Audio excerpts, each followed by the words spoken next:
Hey everybody, I am Kevin Iole from Yahoo Sports. I appreciate you joining me. And my next guest is a columnist for WUSA 9 in Washington, D.C., a guy that I have looked up to for a long time. To me, one of the best sports writers in the country, and has been on some, we Thank were you. just talking before we started recording, on some amazing staffs. Mike Wise, how are you, Mike? Good, Kevin. Good, Kevin. I don't think I'm much older than you. I'm 56. How old are you? Oh, I'm older than you. Oh, see, oh yeah. So I should be looking up to you. You're the But one I going still, to all the big fights. I go to the big fights, but then I look and there's all these great columns on different things, and Right. you do an unbelievable job. So Thank you. I've Thank you. always admired your work, and it's really a good chance to talk to you. And I like the fact that you seem to be a fan of my favorite athlete of all time. I noticed a guy I recognize over your shoulder there. Right. Yeah, Muhammad Ali is. Yeah, he's so many moments in my young life. I think you put out a tweet the other day about who were the five. Who were the people that were most Yeah. influential. And for me, it was. I think my dad hated his father, who was kind of racist and Republican, Mm-hmm. and my grandfather, who I didn't find out till later in life.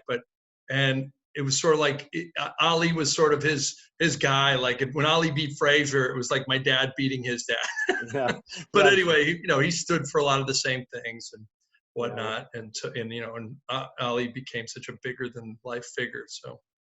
One of the things I wanted to do, is I love, I think this industry has given me so much being a journalist. I've had a full-time job since I was 19. And I remember when I was in college and I got my first full-time job, there were jobs aplenty for journalists. That was kind of at the Watergate era, it had ended. And I think journalists had a very high stature now. And I worry for now, like, obviously newspapers in particular are so important in our democracy. And, so I just wanted to kind of talk to veteran journalists who have been around and have been through that. And do you share my concern, like, about the future and, almost the cable news effect that it has Sure. on our business? Does that concern you as well? Yeah, I feel like we've become a crawl line industry overall now, and it's sad to say, but unless there comes a new medium, all of our deaths are going to be announced on Twitter before they are in any paper or any site. It's just the way it is, and what the scariest thing is that a lot of a lot of bosses now around the country in different media organizations, TV, print, broadcast, all these places, they hire based on social media followings. And many of these are echo chambers. Many of them are bots, and many of them, I know a couple people at ESPN whom I won't name, but I know they bought followers. They bought, like they sort of, and so my thing is this. My thing is this: are you really getting someone with an influential following? I mean, I don't know. And so, at any rate, I think that that's dangerous. And I also think that if I understand we have to make money and we have to write, if not provocative stories, things that move the needle. But I also think if we get into a mentality, which we have in many places, of just page views and clicks and whatnot like that, are we really doing a service to journalism, or are we just trying to get readers to look at our stuff irrespective of what it is? I worry about that a lot.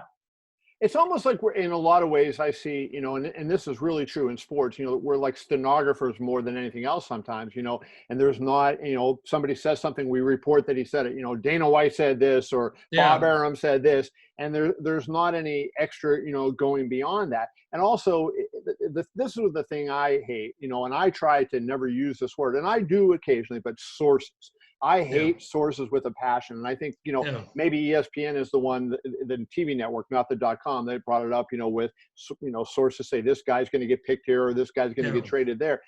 Do you have a problem with that, Mike? And do you ever feel like, it's good to put out, hey, sources say this fight's going to happen without actually having somebody on the record confirming it? Yeah, another great question regarding the business, because I think it's dangerous.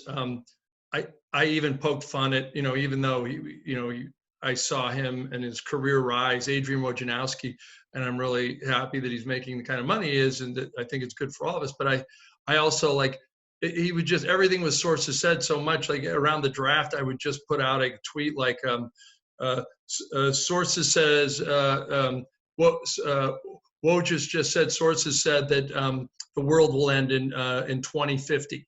You know, and sort of like everything is just sources. And I think that it's dangerous because if you look at these polls, people don't trust the media like they used to. Exactly. And people don't, you know, and part of it's, you know, that the president of the United States has called this fake news. And there's, you know, if the mainstream left media, you know, the mainstream media is combated by, I call the minor puddle media. Like at what point do you, you know, was it Ali G, the Sacha Baron Cohen got this ADL award or something and was finally in character for one of the few times. And I'm not finally in character. He was finally himself. Yeah. Did you see this thing? And he went on and he basically said, for the first time in history, we have an alternate set of facts. Yeah. Before you just turned on the news, you know. And so I look at where we are now. I think we have to be incredibly transparent about where we get the information from. And if not, and if we don't want to make somebody lose their job, I even tried to do this when I was covering the NBA for the New York Times and writing columns for the Washington Post. I would say a person who viewed the documents on condition of anonymity. Right. Or a Western Conference official who, like, I tried to put it somewhere near somebody that I wasn't that people weren't just going sources said. Right. You know, there's a columnist of the Washington Post I worked with for years, and he's still fine with putting stuff in there like that. And I just, you know, I even talked to the editors about it once. I said, hey, why don't we narrow this in a little further? Because if not, I don't want to give away anybody, but we have to be closer to the truth so people don't think we're making up sources said.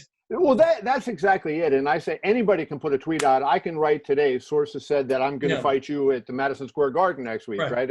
And that, you know, that doesn't carry any weight. You mentioned Woj, and I think, you know, Woj has the credibility, and he's proven over time that, you know, he's accurate, but I think there's comes other people that do try to follow what he's doing and think that they're getting a following out of it. And YouTube, I think, allows that happen, because how many times you see the aggregators get out there and now they put that out, and then that becomes news. But, you know, I want to go this direction with it. I think the problem all began with the rise of cable news. You know, people have cable news on all the time. And to me, it doesn't cover depth. It's just very superficial. And as a result, that's what people now look for. And they even look for that on, no matter whether it's Twitter or whether it's on, you know, online at a newspaper or whatever. I think that becomes the problem. And I think cable news really bears a lot of this blame in my eyes.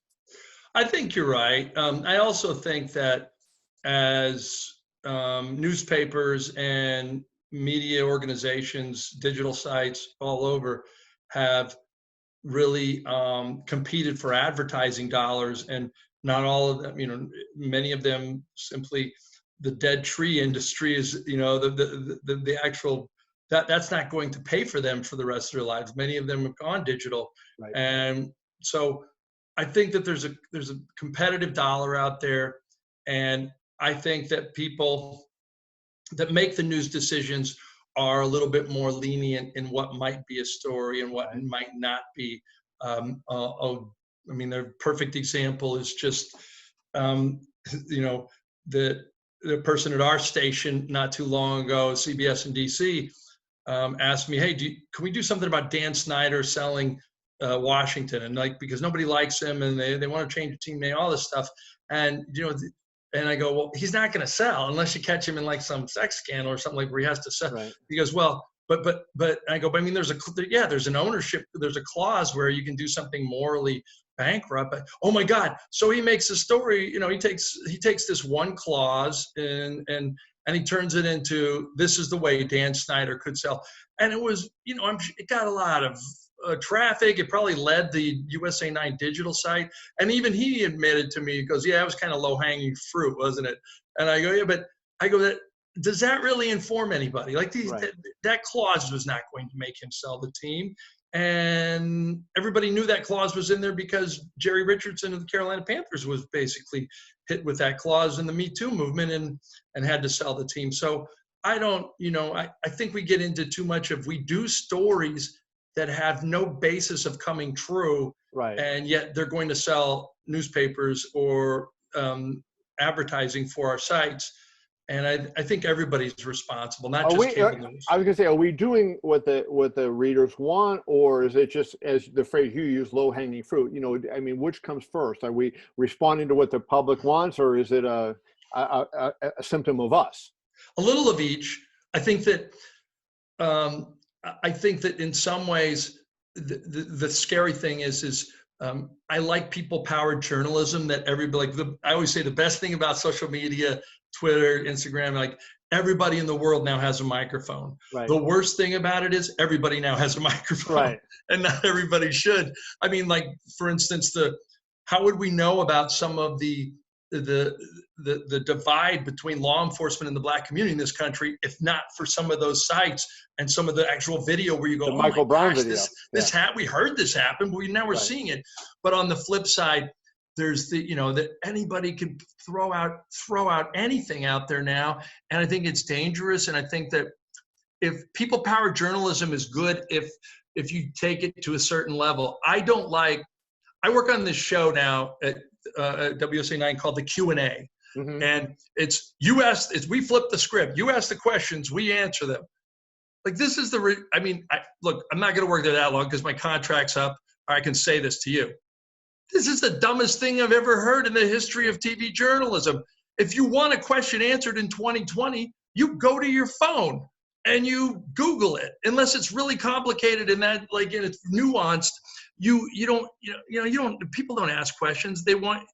People ask you boxing questions on Twitter and mixed martial arts questions, but by and large, but more than that, they want Kevin's take and what he really thinks about it. And so I think in this, people-powered journalism is okay, but the one thing I really like about, me and you growing up with newspapers is there was somebody that went to school that decided this is what you needed to hear, not just what you want to hear. Right. And they made decisions. Nowadays, it's all spearfishing, like in algorithms, and we all get what we want to hear as opposed to what we need to hear. Before you made decisions, so these people that are making news decisions now are making news decisions on what the public wants rather than what we should give them. To me, this is like I'm an old dad. I have 9, 4, and 2-year-old kids. It's like it's like them saying, gummies. Oh, here you go. Gummies for breakfast. Jelly beans for lunch. I mean, there's no nutrients in there. There's no sustenance. And if we keep taking away the nutrients and sustenance from our consumers and just let them make the decisions for us, editorial decisions, we will die as a business. I want to tell you a story that happened to me that, I made a mistake when I think I did everything right, and how young journalists maybe can learn from what I did. So UFC 101 was in 2009. It was in Philadelphia. And I wasn't even writing about this, but after the fight that night, there was an undercard fight, and the guy who had fought in a championship fight had lost a second fight. So he lost to Anderson Silva the prior fight. That night he lost again. And somebody asked Dana White a question and said, Dana, is he going to get cut? And Dana goes, no, we don't cut somebody just because they lose. If they fight hard and they fight good, blah, blah, blah, blah, blah. That was Saturday night. So I didn't even pay attention to it, didn't use it in my report on Sunday. Now I get home, and on Monday I see a report on MMA Junkie that says the guy was cut by the UFC. So I called Dana up and I said, Dana, I saw MMA Junkie says that he was cut. You said at the press conference that he wasn't. And Dana goes, we didn't cut him. And it just so happened that the chief operating officer of the UFC, Lawrence Epstein, was sitting right there. And he was the one that would send the pink slip out to the fighters who got cut. And so Dana turns to Lawrence and says, hey, Lawrence, did we cut him? And he said, no. So I turn around and I write a story. Got Dana White and Lawrence Epstein, the president of the UFC, the chief operating officer of the UFC. I tried to reach the fighter who was flying to Brazil, so I couldn't get him. So I write a story and say, fighter's not cut. About an hour later, his manager comes out and goes, he was cut. And so I felt like I did everything right, where I reached out to the fighter. I talked to the actual source, the people who were cutting him, and it was still incorrect. And so you look bad because you didn't do all your due diligence and you didn't make that one last call. And yet the people who are in charge of everything, were you working for? You were working for Yahoo at that time. Yeah. And that was the thing that when you look at it, Mike, you say, I made all these calls. I did all this. I got to what I thought was the accurate truth from how much higher up could I go. And I was still incorrect. And I always tell young journalists that, because that's something I believe, always make the extra phone call, always try to go the extra. Yeah, no. Well, I also think too there, and I'm sure, I don't know Dana White, and because I don't, I always take shots at him on Twitter, and I call him a wussy, and I tell him, and I challenge him to fights, even though he would beat me to a pulp. I tell him things like, what a wussy, the octagon. I go, I'm gonna open up a thing called the MMC, and it's gonna be the Pentagon. It's only gonna be 5 sides, and you're gonna have weapons on the side of the fence, you wuss, And so he never, of course, I troll him and he never trolled him. But you probably have a good relationship with him. I do. And you developed over the years. And I got to think that him lying to you in that moment, which he sounds like he did, unless something else happened. No, he didn't. I guess I should finish the story. Yeah, because it sounds like you got lied to by somebody. I didn't actually. He didn't know. So it turned out that what happened was Joe Silva, who was their matchmaker at the time, his title was Vice President of Talent Relations. He had let the fighter's manager know he was cut. He was cut, right? Told MMA. So it never became official in the upper echelon of UFC at that moment. Dana and Lawrence Epstein did not know about it, and so it got sort of like it was below. Okay, well, then so that's good. I was lied to once by an agent when I was at the New York Times covering the Knicks, and this agent was dedicated to getting Rick Fox the best deal he could. Mm-hmm. And he had me, actually, and another writer in New York, convinced that he was going to sign with the Knicks. He was I think Rick Fox was leaving the Celtics at the time, and it was going to be down to the Knicks and Lakers. And even though the Knicks couldn't offer as much money or something, that he basically convinced us that. And of course, the Lakers upped their offer, and Rick Fox signed with the Lakers. And I called up the agent the next day, and I have no problem saying who it was. Bill Strickland was his name, and I'm really good friends with him now. But I remember having the conversation with him, and I work for the Sacramento Union, which has been defunct since 1994. I've worked at the smallest. I worked at the Sanger Herald, Southeast Fresno, like weekly. Like, I don't care, big paper, small paper. I respect you. But I did say, I was told once by an old journalist, use the New York Times for all the power it is if you ever get a job there. And I said to Bill Strickland, I go, Bill, you can bullshit a lot of people. Don't bullshit the New York Times. It's not going to help you. It's not going to help me. And it's not going to foster our relationship, and it's not going to get your client a better deal. You might have used this in this case, but it's just going to hurt you long term. And Yahoo's in that position now. You've become a sports franchise, and I think the media still has power. And when you're lied to, and when you're manipulated like that, I think that we owe it to not only ourselves, but our readers we're not beholden to all these people that we cover. And what I love about the fight still, and this, they still need us to sell their fights. One of the few actual sports in America that's not considered lacrosse or something like that, that they really need publicity, irrespective of whether it's negative, positive. If you're writing about their sport and their fighters, that's a good thing for them. And so, and I think in that way that if a young journalist is listening to this, I would say, you don't have to sit there and take everything spoon-fed. And you have to maintain relationships, but you also have to stand up for yourself sometimes. I wrote a thing last week, and I was critical of Dana for going on with UFC 249. They were going to go at Tachi Palace. And, so my feeling is hey, I have a good relationship with him, but I feel like it's my job to say, as a columnist and as opinion writer, hey, I think this is wrong, or I think this is right. And a lot of people, when I wrote it, oh, Dana's never going to talk to you. And I think he was mad that day, Yeah. But I think the fact is that I've developed credibility in my field with people, because I will say the good, but I will also say the bad. So if I do both of those, and I praise somebody for doing something good and I criticize them for doing something bad, they know, hey, that's just the way of the business. But I think, and this, I guess this goes to, again, talking to aspiring journalists, the perspective that they have on how they do this. You know, sometimes they get the idea all we're supposed to do is rip them and get on them, and I don't think that that is actually right. I mean, you No. know, you have been at all over the place in so many big outlets, and you know Yeah. that as well as anybody. Yeah, I think that it's weird. People, one of the things that Bill Simmons, his rise to fame, was very simple. He decided never to go into a locker room and never, never be critical or at least grill these people like many of the journalists at the time. So he became the sports guy, a sports fan. And at a time when many of us were writing critical stories about the games and the athletes and the coaches and the executives who are part of them, he was the guy who's sort of like, I'm gonna be on the mountaintop. I'm gonna be the fan who tells you. And it was a brilliant marketing strategy in many ways, more than just who he was as a Boston sports fan. I still, not that I have a problem with it, but he's the most famous sports writer in America, and I'm like, well, how can you be the most famous sports writer in America just because you've made a lot of good business decisions and whatnot? If you haven't really covered the games like other people have. And so I think we're beholden. I mean, it's even though it's sports, we're still a watchdog in the way that the White House press corps watches, make sure that the president is held accountable. We make sure the leagues are held accountable. We make sure that other athletes are held accountable. And we're not haters. We're, I think anybody that goes into journalism, sports journalism, for my, the reason I went in is because, I would try to be a college basketball player, and I thought I was going to be an NBA player when I was a kid, and of course I wasn't.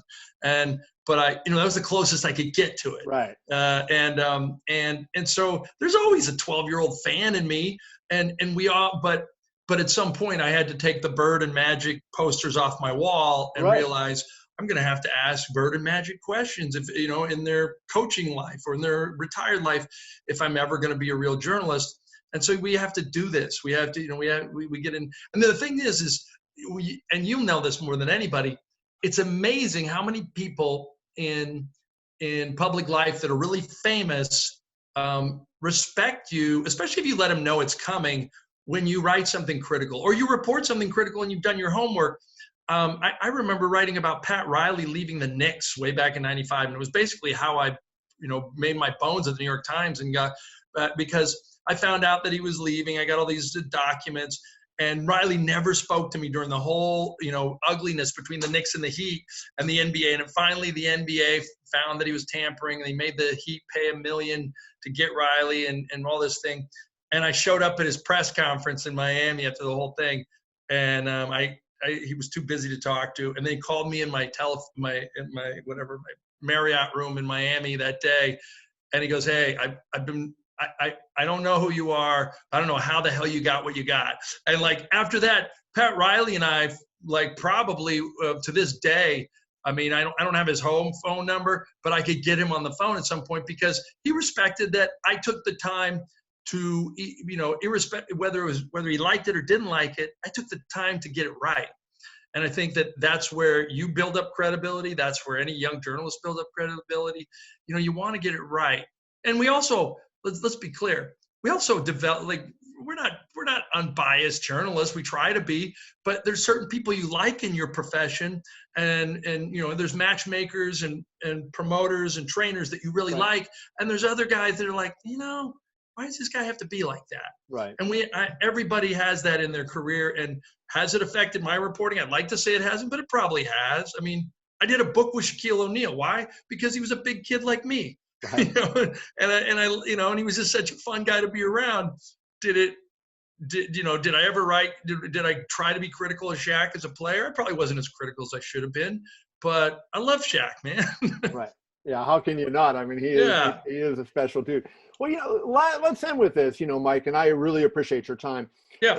As we go forward, I think, what's going on with the coronavirus pandemic and everything is showing the need. I was so impressed by Paula Reed the other day at the White House press briefing, CBS, what she did was she was a bulldog and wouldn't let President Trump wouldn't answer the question. She kept asking it. And even fans of, President Trump who feel like he's doing the right thing, that's what they should want, because you want your the person that you follow to be grilled so they're doing the right thing and that they can answer all the questions that are out there. But, that I think there's a need for journalists out there. And while it's difficult to get jobs, what do you say to a kid if a 17, 18-year-old high school senior says, hey, Mike, I'm thinking about getting into this profession? I say, think about it long and hard, because there's, not a lot of jobs out there, but there is a great need for these people, isn't there? I think so, Kevin. And I think one of the big things is that, like what's that old City Slickers movie, the Jack Palance character, like find the one thing you love. And for me, it was writing. I really like to write. I go on TV now and I do these commentary and I talk. You're a star. I'm a talking head sometimes, but that's not who I am. I really get my gratification out of really writing something that I feel is it really captures someone or something that's going on. And so it wasn't a question for me, but if you really love something, like I wouldn't tell anybody not to do it, because shoot, look at us now. We're in a space where we can read for this first time in a long time and think about it. I would say to a young journalist this, I would say, because you and I grew up in the world of if you were just a sports writer, that's all you had to be. Right. And that era is over. I say become a jack of all trades, but master one. Whether it's photography, whether it's, you could be a multi-skilled journalist and film somebody and do the story and everything, but find something special you like to do more than anybody else and do it better than anybody else. So I'd say jack of all trades, master one. And then the biggest thing to me is there's this guy it was a quote I heard long ago from John McCandless Phillips, a former New York Times writer who was supposedly greater than Halberstam and James Resnick. He was in that group. That's pretty good. And they had all these great stories. Like your students will love it. Right? Like the kids will love this one. Like the guy basically found out who the head of the Nazi party was in the 60s, and he found out that his mother was Jewish. And so he confronted the guy in a deli in New York with it, and the guy took out this vial of acid and said if he printed that, he would, this one drop of this would kill him right away. It was some kind of from a lab, and the guy's, John McCandless Phillips was like, Jesus. And but he goes back to his editor, they talk about it, he writes the story. The guy kills himself the next day. Oh. I mean, just a crazy story. But at any rate, John McCandless Phillips was a fearless journalist. He left the business. Nobody ever talked to him again. They found out that he'd become a minister, and the guy who wrote about him, Ken Auletta, who writes these great media profiles for the New Yorker, he said there was a great quote from John McCandless Phillips, like, why did you leave the business? And he said, when you're covering something that's moving and you're not moved by it, you won't move anyone with it. And I'm thinking, like, when you're covering something that's moving, what a line, and you're not moved by it, you won't move anybody. I'm thinking, there's times when I've written things, I'm going, oh God, I got to cover something. Like I need to go do something else. And I think that's, to me, rather than play tricks on your mind to keep doing the things you're doing, like people will notice. You want to be passionate about what you're covering, and 100%. And if people are still like that, whether it's the White House, whether it's a war, whether it's a virus, whether it's the economy, whether it's sports, if you still have that passion and that expertise, like you're doing a disservice to journalism and all of us if you're not in it. Right. And I know you worked at like a small paper in Pittsburgh at one point. I started at a 6-day-a-week paper that right. 30,000 circulation, and I went to Vermont and worked in Vermont. Right. Yeah. I mean, like Vermont, like so. And I know we didn't make any money. My first job was $250 a week. I was hoping for like 40 grand so I could buy a small house and a little, right. But it turned out that I ended up maybe the bottom line is the money eventually came, but it was because that I really wanted to do. I refused to tell people that I was going to quit what I thought I could do well, and so I think that to me is the key. And plus, I get a lot of those people that say, I want to be you. And I say, well, what have you done to get to be me, right? Right. You just don't come in and, I said, it took a long time for me to get to Yahoo Sports, right? Yeah. And so that's one of the things you got to have that journey going along. And there is money in this, by the way. Stephen A. Smith is making $8 million a year. Yes. That tell you, if you're the best and you're perceived to be the best, you make a lot of money. Hot Take City, baby. Hot Take City. Exactly. Hey, Mike, I really appreciate it. I think people are going to love this. Thank you so much that's for great. your time. Yeah, respect what you do and keep doing what you do. And everything that I knew about you, it even said more to me after the Ruiz incident and how you'd handled that. Thank you. And you could talk to people about that another time, but that to me, like I said, I was like, wow, that's how to handle any professional mistake, is to own it and to really tell the truth. And so, because the blogosphere is crazy out there. Yeah, it's a tough time when you make a mistake these days. There's no doubt. Please tell me about it. Shoot. Look at Rudy Gobert. Donovan Mitchell doesn't even want to play with him anymore. I know, what a crazy life. Well, we can get into that some other point. Yeah, right. And you can cut all that stuff off the end too if you want. I love talking to you, brother. Thank you so much, Mike. All right. Hey, Kevin, real quick, you can stop recording.